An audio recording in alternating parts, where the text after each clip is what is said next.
The following video is on the intermediate value theorem. Let's start by looking at an example of a function f of x on the interval from a to b. Notice that at a, the y value of the function is less than 0, and at b, the y value of the function is greater than 0. Also notice that the function is continuous. This guarantees that at some point in between a and b, the y value of the function must cross through the x-axis. That's the statement of the intermediate value theorem. We could also do this for another y value besides 0. Here we have a function f of x on the interval from a to b, and I've marked off a y value of k. Notice that at a, y is greater than k, and at b, the y value is less than k. So once again, this guarantees at some point in between a and b that we're going to have a y value equal to k. Let's look at the statement of the intermediate value theorem.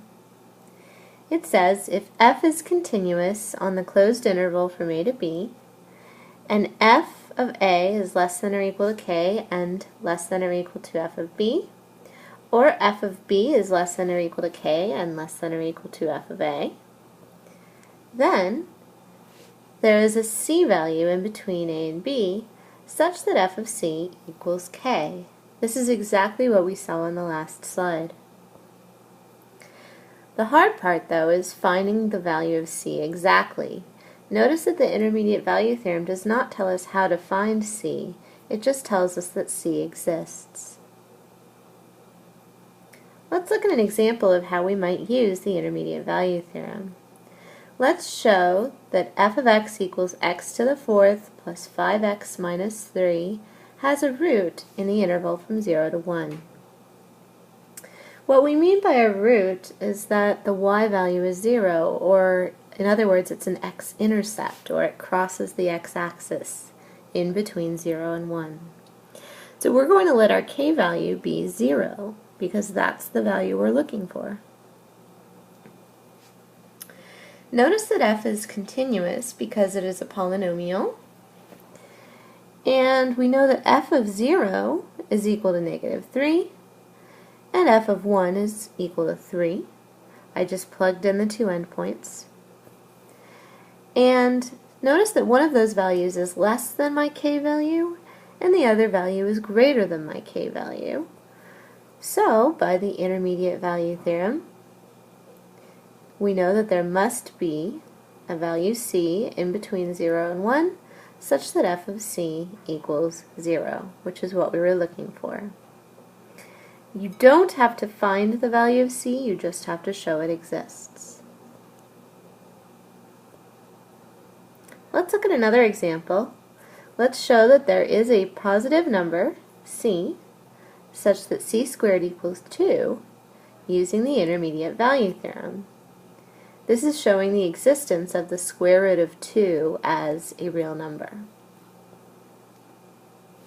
In this case, f of x is going to be the function x squared, and our k value is going to be 2 because we're trying to show that there's some moment when x squared is equal to 2. Notice that our function f of x is continuous. Again, it's a polynomial.